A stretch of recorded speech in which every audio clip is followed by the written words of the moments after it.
Hi friends, welcome to akshay.com. குக்கரில் 2 whistle தாங்க, சட்டு புட்டுன்னு ஈஸியாக செஞ்சு முடிச்சிடலாம். அதிக டைம் எடுக்காது. இந்த மாதிரி ஈஸியாக டேஸ்டியாக செய்து வைங்க, கடைசி சொட்டு வர ஊற்றி ஊற்றி குடிப்பாங்க. வாங்க, இன்றைக்கி தமிழ் புத்தாண்டு ஸ்பெஷல் ஒரு ஈஸியான டேஸ்டியான பாயாசம் ரெசிபி எப்படி செய்யத்தான் பார்க்க போகிறோம்.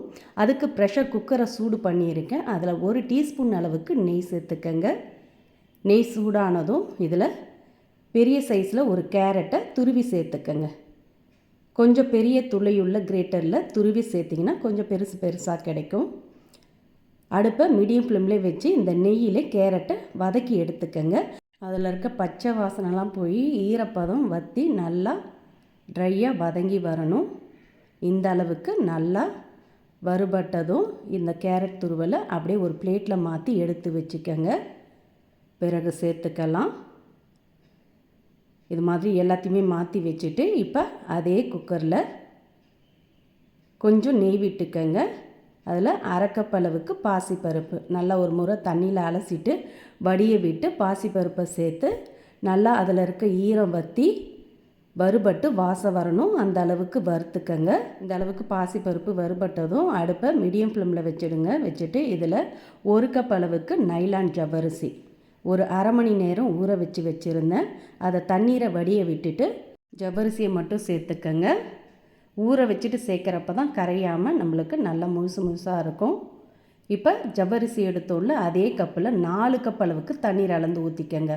1/2 கப் பாசிப்பருப்பு 1 கப் ஜவ்வரிசி எடுத்தோம். அதே கப்பில் 4 கப் அளவுக்கு தண்ணீர் ஊற்றி நல்லா கலந்துட்டு ப்ரெஷர் குக்கரை மூடி அடுப்பை மீடியம் ஃப்ளேமில் வச்சு 2 விசில் விட்டு அடுப்பை ஆஃப் பண்ணிவிடுங்க. இது அப்படியே விசில் வரத்துக்குள்ளே இதுக்கு வேண்டிய வெள்ளைப்பாகை கரைச்சி எடுத்துக்கலாம். அதுக்கு சாஸ்பேனில் 2 கப் அளவுக்கு வெல்லம், பொடிச்ச வெல்லம் சேர்த்துக்கங்க. அதே கப்பில் 1 கப் அளவுக்கு தண்ணீர் ஊற்றிக்கங்க. ஊற்றி வெல்லம் கரைஞ்சி ஒரு கொதி வரட்டும். இந்த அளவுக்கு நல்லா கரைஞ்சி கொதி வந்ததும் அடுப்பை ஆஃப் பண்ணிவிட்டு இதை அப்படியே இறக்கி வச்சுடுங்க. வெள்ளை கரைசல் ரெடியாக எடுத்து இது அப்படியே இருக்கட்டும். இப்போ ப்ரெஷர் பூரா கம்ப்ளீட்டாக இறங்கினதும் குக்கரை திறந்துக்கலாம். 2 விசில் வந்ததிலே பாசிப்பருப்பும் ஜவ்வரிசியும் நல்லா வெந்திருக்குங்க. இப்போ திறந்துட்டு கலந்துக்கங்க. 4 கப் தண்ணி வச்சோம், அதிலே நல்லா வெந்து வந்திருக்கு சாஃப்டாக. இப்போ இதோட நம்ம கரைய வச்ச வெள்ளை கரைசலை வடிகட்டி சேர்த்துக்கங்க. நான் வெல்லத்தை கரைய வச்சு சேர்த்ததுனால வடிகட்டி சேர்த்துருக்கேன். இதே நீங்கள் நாட்டு சக்கரை இருந்ததுன்னா அப்படியே கூட சேர்த்துக்கலாம் 2 கப் அளவுக்கு. இப்போ வெள்ளை கரைசல் சேர்த்து நல்லா கலந்து விடுங்க. கலந்துட்டு இப்போ இதோட வதக்கி ஆற வச்ச கேரட் துருவலை சேர்த்து அடுப்பு ஆன் பண்ணி 1 நிமிஷம் அப்படியே கொதிக்க விடுங்க.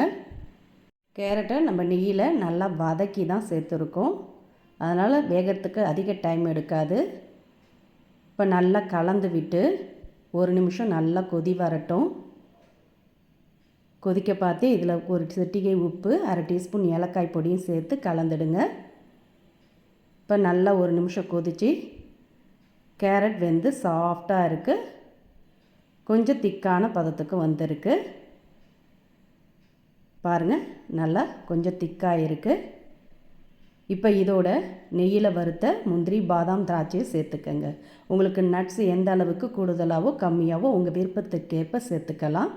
நான் 2 டீஸ்பூன் நெய்யில் முந்திரி, கொஞ்சம் பாதாம், உலர்ந்த திராட்சை சேர்த்து வறுத்து எடுத்து சேர்த்துருக்கேன்.